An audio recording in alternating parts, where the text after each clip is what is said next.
3 of the 5 bikes that Suzuki entered in the 1959 Mount Asama race broke down, and only one machine actually crossed the finish line. But for one lap, just one lap, Suzuki was king. In 5 minutes and 50 seconds, the little Colita recorded the fastest lap among all competitors at the race. Even though they didn't win, Suzuki had served notice that they were ready to take the next step. Now, their challenge was to build fast bikes that could go the distance. Win. And if you win, then people understand your product. And it's simple.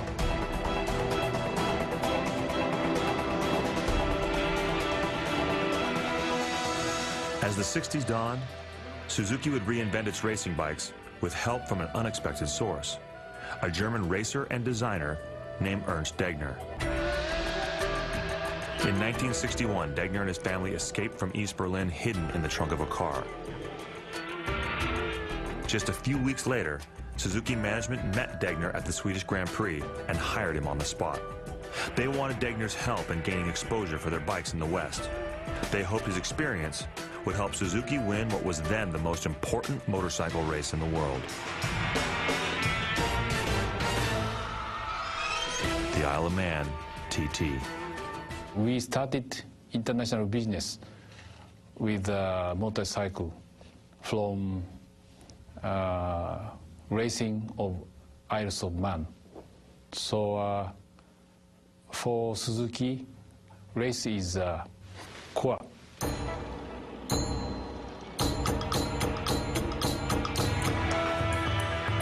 In 1962, with Degner riding a motorcycle he helped design, Suzuki won the Isle of Man. Knowing that demand for new motorcycles was growing both in the US and Europe, Suzuki decided to take what it had learned from racing and reinvent its next motorcycle.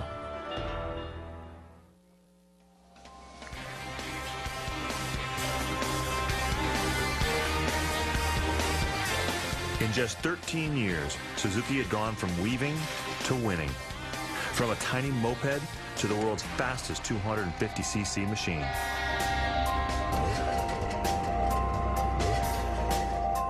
In 1965, Suzuki built the T20. It was a bike aimed directly at the US market.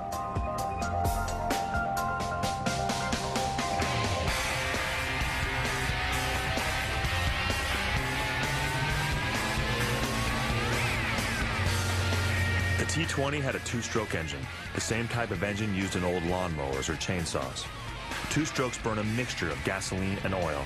They make a lot of power, but they're loud and smoke pours from their exhaust pipes.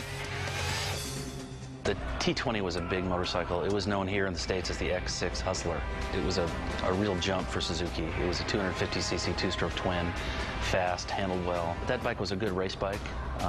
It was a good street bike. It kind of showed where Suzuki was going in terms of 2-stroke stuff.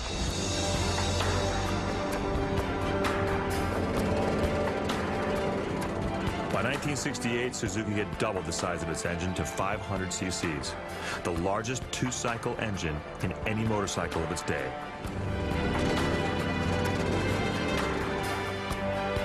Called the T500, the new bike could top 110 miles an hour.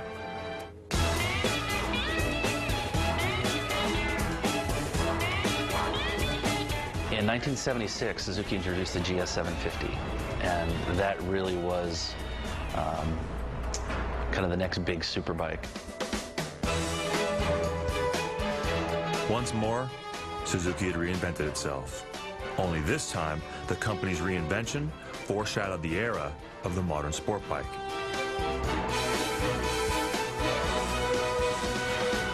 The GS750 was the company's first 4-stroke engine design.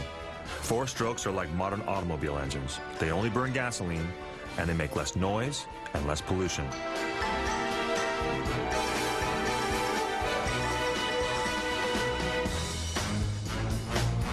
Suzuki's reinvention is interesting. I especially like the part where they went from 2 strokes to 4 strokes, because that was a big jump for them. But boy, they sure pulled it off, and they pulled it off right away. There wasn't a big learning curve for them.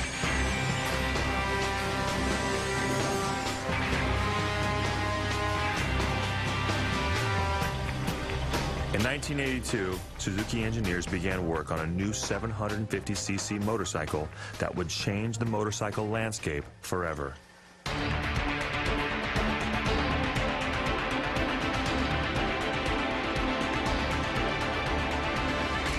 In 1985, Suzuki shocked the motorcycle world when they introduced the all-new GSXR 750. We had the GS750 in our lineup. We added the R, which stands for racing. The GSXR models were born on the racetrack. They were designed to be fast, agile, cutting-edge machines. The four strokes were GS. And then X was, I believe, like sort of experimental, and R's for racing. So, the initial GSXR of 1985, that was like a race bike. It was like an endurance race bike. It had lights. It just rolled off the Boulder or off Le Mans, and here it was. It was not only a breakthrough model, but a breakout machine. The GSXR 750 weighed 104 pounds less than the bike it replaced. Almost overnight, Suzuki had redefined the modern sport bike. That level of performance when that bike came out, instilled in the sport bike market, that I think has made the entire industry elevate to the level that it's at right now. At that time, racing motorcycles had many features not seen on street bikes, such as full fairings, aluminum frames, and very powerful brakes.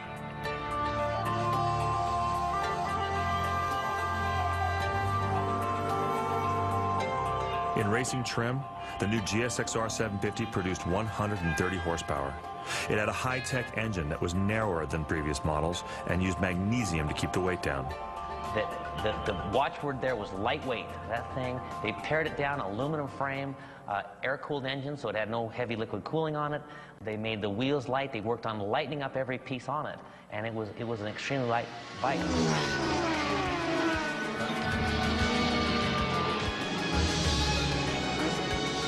The GSXR 750 was an immediate success on the racetrack, but not just any racetrack.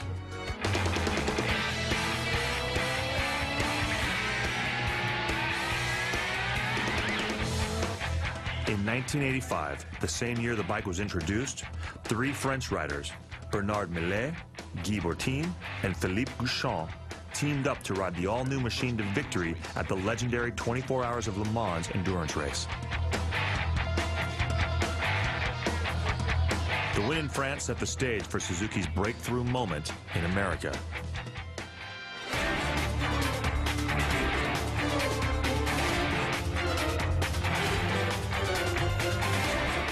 In 1988, the GSXR 750 won the Daytona 200 with a young Texan named Kevin Schwantz on board. The new GSXR 750 was the perfect bike for Schwantz. I think an aspiring 22, 23-year-old kid who's out to try and prove to the world that he can road race a motorcycle, and a great new sport bike like the Suzuki GSXR just couldn't help but be a great pairing. In 1986, Suzuki put the GSXR 750 on steroids with the GSXR 1100. It was not a reinvention of the sport bike, more like a big brother to the 750. Some people decided to do their own inventing, adding turbochargers and fuel injection to the 1100. That bike went 234 miles an hour with me on it, and that's a GSXR to me, something that can be built, leaned on, and deliver the goods. 234 back in those days, nobody could believe it. It was incredibly exciting.